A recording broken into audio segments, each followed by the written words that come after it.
Welcome to The Explainer. I am so thrilled you're here today because we're tackling an absolute headache for anyone in supply chain and warehouse operations: chaotic loading docks. We're going to dive into how to maximize your logistics flow and uncover massive hidden capacity right where you already operate. And the best part? We're going to do the whole shebang without buying a single new truck or pouring a single square foot of new concrete. Okay, let's dive right into this, because the very first thing we need to do is challenge a fundamental assumption. When your shipping yard is backed up, dispatch is running late, and pallets are just overflowing everywhere, the natural instinct is to think, we need more space, we need more docks, we need more trucks. But do you, really? Let's take a hard look at how you're using what you already have. You see, the old way of solving logistics bottlenecks is basically just throwing expensive physical assets and capital at the problem. Adding vehicles and building docks takes enormous amounts of time and money. The new way, and really the entire premise of this explainer, is unlocking that hidden capacity by optimizing your dock flow and vehicle utilization first. Our source material outlines 10 highly specific, zero infrastructure strategies to achieve exactly that. Here is our actionable roadmap for these 10 strategies. First, master the setup. Second, optimize loading execution. Third, track the score. And fourth, the final productivity payoff. All right, phase 1, master the setup, focusing on what happens before arrival. This setup phase is where we find our first massive hidden gold mine, because winning the dispatch game actually starts long before a vehicle ever shifts into reverse. We're going to explore these 10 strategies by grouping them thematically, starting with strategy number 1, converting your docks into dedicated lanes. Look, if you're running a standard 7-dock operation, a free-for-all approach where any truck backs into any open dock creates absolute chaos. Instead, divide them strategically. Dedicate 2 docks strictly for fast-moving routes, 2 for medium volume, 2 for long-distance or high-cube loads, and keep that final 7th dock strictly for overflow or urgent stuff. By doing this, you drastically reduce vehicle waiting times and completely eliminate dock conflicts. Strategy number 2 focuses on preparation. Now, what's really interesting about this slide is the target, 80 to 90%.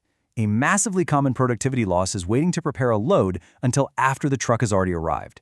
Instead, 80 to 90% of a shipment should be fully staged and route sorted before that vehicle even pulls up. When the truck backs in, loading should start immediately. The immediate payoff of that pre-staging strategy is huge. Just by being ready to load the second the wheels stop rolling, you can see a massive 20 to 30% improvement in your turnaround time, or TAT. That is an enormous time savings generated purely by shifting when you do the staging work. Rounding out our setup phase is strategy number 5, dock appointment scheduling. By allocating fixed loading windows, say 8 to 8:45 for Route A and 8:15 to 9 o'clock for Route B, you exert total control over the yard. Enforcing these fixed windows completely eliminates the chaos of queuing and idle time. Trucks aren't just showing up and hoping for the best, they are running on a tightly synchronized schedule. Phase 2, optimize loading execution, covering the action at the dock. Now that our setup is flawless and our scheduling is tight, we transition into the action phase. This covers the highly coordinated strategies you deploy while the truck is actively backed in and product is moving. Strategy number 3 introduces wave-based dispatching, and this brilliantly illustrates how we move away from a continuous, often disorganized loading trickle to fixed intervals. Wave 1 at 8 a.m., Wave 2 at noon, and so on. This creates incredibly predictable dock utilization and allows for much smarter manpower planning. You know exactly when your peak effort is required. Which leads right into strategy 6, parallel loading teams. We all know the comical but highly inefficient image of one single team frantically sprinting back and forth across 7 different docks trying to load everything at once, right? It's exhausting and it slows everything down. Instead, create dedicated crews. Team A owns docks 1 through 3, Team B has 4 and 5, and Team C handles 6 and 7. Organizing your labor this way generally boosts overall productivity by a solid 15 to 20%. While those dedicated teams are loading, they need to utilize strategy 8, route sequencing. It's just beautifully simple reverse sequencing logic. You identify the route's last stop, and you load that product onto the vehicle first. The product for the very first delivery stop is loaded absolutely last, sitting right by the door. Last stop loaded first stop loaded last. This guarantees significantly faster unloading for the customer, drastically reduces route time, and results in much better overall vehicle utilization. Next up is Strategy 9, which acts as a massive shortcut for dock efficiency, cross-docking fast movers. For your high-volume SKUs, don't waste time putting them away in the racks just to pick them again a few hours later. Move them directly from the inbound dock, straight through direct sorting, and right out to the outbound dock. By completely bypassing put-away and secondary handling, you save immense amounts of labor and time. Let's move to Phase 3 and see how this builds. Track the score, focusing on the KPIs. All of these operational changes are fantastic, but you absolutely cannot optimize what you don't track. You need rigorous key performance indicators, or KPIs, to keep this new engine humming. Strategy 4 is all about tracking your vehicle fill rate on a daily basis. You got to monitor weight utilization, cube utilization, cases, and stops per vehicle. Why?